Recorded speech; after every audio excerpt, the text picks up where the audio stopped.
Hello everyone. अभी बात करेंगे कैंपस एक्टिव वेयर लिमिटेड के बारे में। 262 रुपये की करंट प्राइस है। 8008 करोड़ का मार्केट कैप है। एक मिड कैप कंपनी है और फुटवेयर ब्रांड्स मतलब फुटवेयर इंडस्ट्री में कंपनी का बिजनेस इन्वॉल्व है। हालांकि हम आगे देखेंगे। फेस वैल्यू 5 की है और पेयर कंपैरिजन में कंज्यूमर डिस्क्रिशनरी आप देख सकते हो। फुटवेयर इंडस्ट्री में कंपनी का बिजनेस इन्वॉल्व है जिसके अंदर मेट्रो ब्रांड्स जो है वो सेक्टर लीडर है और चौथे नंबर पर यहाँ पर दिया गया है campus activewear guys. Quarter on quarter financials में सितंबर 2025 में 387 करोड़ का सेल जनरेट किया जो पिछले क्वार्टर के हिसाब से बढ़ा हुआ है। सब कुछ काट कुट का नेट प्रॉफिट 20 करोड़ जो पिछले क्वार्टर के हिसाब से थोड़ा सा कम है। ईयर ऑन ईयर बेसिस पर अगर बड़ा मतलब लार्जर आइडिया लेते हैं तो ट्रेलिंग 12 मंथ्स में 1650 करोड़ का सेल जनरेट किया जो पिछले साल के हिसाब से थोड़ा सा बढ़ा हुआ है।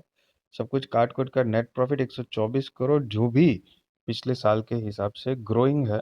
अब लॉन्ग स्टोरी देखते हैं तो 2018 में 31 करोड़ का नेट प्रॉफिट था जो थोड़ा मोटा फ्लक्चुएट हो रहा है, कभी अप एंड डाउन, मतलब थोड़ा कम ज्यादा। मोर ओवर कंपनी प्रॉफिटेबल है। ईयर ऑन ईयर बेसिस पे भी एक ठीक ठाक डिसेंट ग्रोथ दिखा रही है। साथ में सेल्स एंड नेट प्रॉफिट में सितंबर 2025 के according reserves 641 crore, long term borrowing zero है, शॉर्ट टर्म बोरोइंग 165 करोड़ है। 216 करोड़ की लीज लायबिलिटीज है। टोटल असेट 1532 करोड़ के आसपास। और सितंबर 2025 के अकॉर्डिंग प्रमोटर्स की होल्डिंग 72.13%, एफआई 5.99, डीआईएस 11.82, पब्लिक 10.06% है गाइस।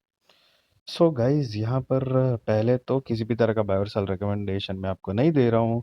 वो आप अपने रिस्क रिसर्च फाइनेंशियल एडवाइजर को पूछ कर करना, क्योंकि मैं सेबी रजिस्टर्ड रिसर्च एनालिसिस नहीं हूँ गाइस। अपना एक पॉइंट ऑफ व्यू ओपिनियन आपके साथ शेयर कर रहा हूँ। अब ओवरऑल एक brief view point of view अपना बताऊं तो देखो, प्रमोटर्स की होल्डिंग सही है, डिसेंट बढ़िया है। एफआईडीआईस भी उस हिसाब से अच्छे तरीके से। कंपनी लॉन्ग रन में मतलब हमने 2018 से देखा तो लंबे चार्ट मतलब 6-7 सालों में कंपनी प्रॉफिटेबल है सेल्स एंड नेट प्रॉफिट में। लॉन्ग टर्म बोरोइंग भी नहीं है साथ में, लेकिन मिड कैप कंपनी है, दूसरी कंपटीशन भी मार्केट में है। लेट्स सी कंपनी आगे क्या प्रोग्रेस करती है। बट डेटा जो है वो पॉजिटिव तो है। अब देखते हैं कंपनी क्या करती है आगे। लेकिन किसी भी तरह का बायोसेल रिकमेंडेशन नहीं है। बाकी वीडियो अच्छी लगी तो जरूर लाइक शेयर सब्सक्राइब करिए। Thank you so much guys.